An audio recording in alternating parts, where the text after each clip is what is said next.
ফেসবুকে আমার ভাইয়ের ফ্রেন্ড দেখে যে একটা ছবি, আমাকে দেখানোর পর আমি বলছি এটাই ভাইয়া, দেখে যে অনেক রক্ত। তারপর আমার ওইখানেই কান্নাকাটি করতেছি, বললাম যেটা কি হয়েছে আসলে ভাইয়ার।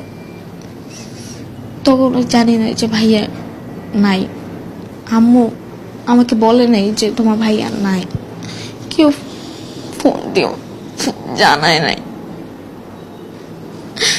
1টা বাজে আমি বাসায় আসি, বাসায় আসার পর দেখেছি গ্যারেজ খোলা, লাইট জ্বালানো।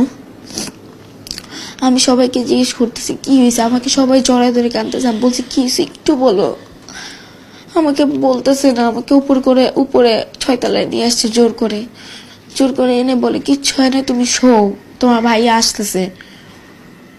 প্রায় 30 মিনিটের মতো শুয়ে আছি, হঠাৎ করে দেখি চিৎকার দিয়ে সবাই কাঁদতেছে। বারান্দায় যাওয়ার পর দেখি যে আম্মু সবাই ধরে আছে, কাঁদতেছে। আমি নিচে যেয়ে দেখি কাপড় পরে আছে আমার ভাইটা। আমাকে ভাইটার সামনে কেউ যাইতেও দিতেছে না। লাস্টে বের করানোর পর গ্যারেজ চানে আমি একবার খালি চুমু দিয়েছি মাইয়াকে। এরপরে ভোরবেলা জানাজার পর নিজের ভাইটাকে দাফন দিয়ে এসছি।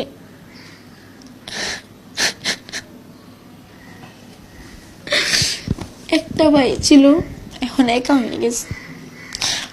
কয়দিন সবাই তো চলে যাবে, আম্মু বাবা নাহলে এখানে থাকবে, আমি তো একা শুভ। আর তো এসে বলবে না ভাইয়া যাই গেম খেলি, 3টা পর্যন্ত খেলতাম একসাথেই ঘুমাইতাম। আর তোকে বলবে ভাইয়া